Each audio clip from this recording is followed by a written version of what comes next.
thinking, my one professor said to me once, "We're giving you a degree in critical thinking." And I always thought that was such an apt thing to say, because I really think it broadens your understanding of the world and how you see the world and how you think critically about like what you're doing in society and what everyone else is doing. So bring it back to the skills that as an anthropologist or a student that studied anthropology, you gain. And those are critical skills that allow you to ask the right questions when you're trying to understand people's behaviors or motivations. That allows me to talk about skills that I've acquired, communication skills, really, really big and really fundamentally important to a researcher. Curiosity, being able to be really curious about people, how they move through the world, how they perceive the world, and why that is so important to understanding why people choose to use a specific product or service or not, in the case of a UX researcher, for example. And then I talk about, for example, the importance of compassion, of empathy, and how those are fundamental skills that as a researcher, as a user researcher, I carry and hold very near and dear to my heart as in terms of my research toolkit that I've been able to learn through anthropology. And I think for me, I've been very lucky at Western to participate in international research experiences. So then I bring that lens about, well, I've been lucky enough to be immersed in different cultures. And so I'm aware of the fact that there are multiple ways of doing something. I think anthropology in itself is such a valuable degree because it challenges you. It makes you reflect on yourself, of your place in the world, of world systems, of systemic racism and prejudice and everything that we're all a part of. And I think that alone is just so worth the time. It just helps so much in the workplace. I just think that not a lot of my colleagues have a background in anthropology, so I sometimes get questions about what that is and how it led me into the stream of work. But what I found is it's extremely relevant, not only because of the curiosity and kind of the element of being interested in other cultures and how other people that you're interacting with in the working context, especially internationally, come to the table on certain issues of shared importance, but also kind of understanding in the diplomatic context, there's different ways of doing diplomacy. And a lot of the work that we do is kind of multilateral. So either at the United Nations or working with the European Union, you're coming together with a whole bunch of different diplomats from different cultural backgrounds, different ways of kind of looking at an issue and trying to find a way to kind of either reach an agreement or advance a shared priority. But understanding kind of some of the driving factors behind your other partners' approaches to these issues is really crucial. So for me, that kind of angle of anthropology is a really helpful kind of skill set for me to bring to what I'm doing now in my work. So in my current job, it's an interesting kind of workplace because you have a kind of permanent job, but every few years you're kind of reapplying and competing for new positions.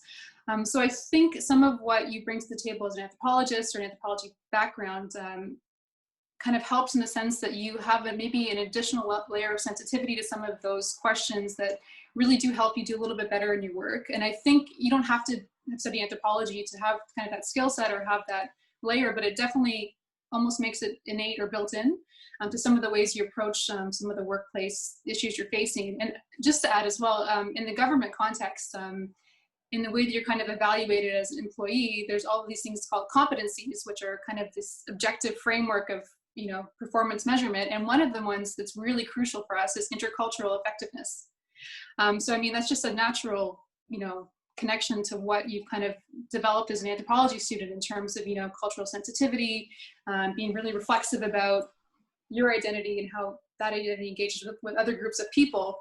And so I think representing Canada and kind of working in an international environment, having that additional kind of, cultural sensitivity, cultural awareness, is definitely an asset. And studying anthropology just kind of opened my eyes to the world and made me want to go out and experience as much as I could, and hope still to. And yeah, anthropology really gave me a basis in learning to understand other people and understand how different people live, how different people think, and then that helped me as I went out traveling a little bit to kind of ask myself these questions, like, yeah,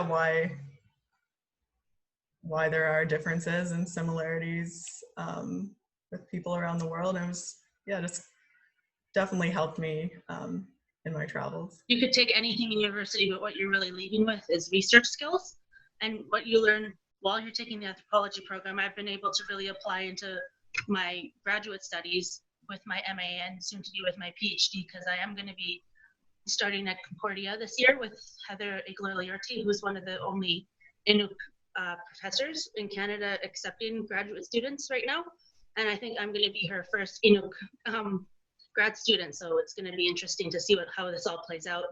The thing that I pull most from in anthropology is that I feel like anthropology across the board, whether it was an archaeology course or a sociocultural course or somewhere in between, really taught me to kind of instinctively think critically.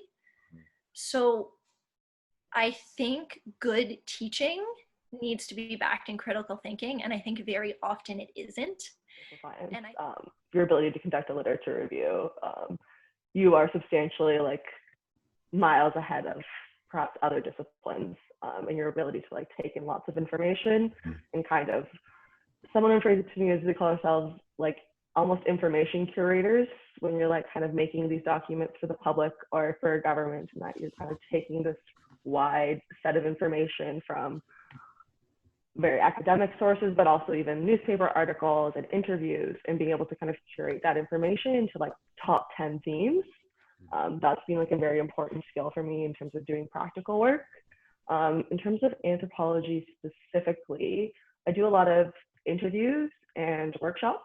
So in large part because the experience I got when we went to Madagascar, being able, like those skills, I actually have had a bit of practical experience doing, and knowing kind of the field itself. We talk a lot about that. So that kind of knowledge base has been very helpful in my work, in that some of my peers in more like political science haven't had that opportunity to kind of engage. So all my work is data driven, and all my MBA was very data driven. And that's a very quantitative, math-driven field. And I, to this day, in my MBA especially, but in my job now, I go out of my way to use qualitative research methodology to make my quantitative insights more applicable in the real world, which I think really does set me apart from a lot of other people in a similar role to me. So I do a lot of like I find myself informally interviewing customers, our sales team, to try to gain qualitative insights that I can use to improve whatever strategy my team is developing. So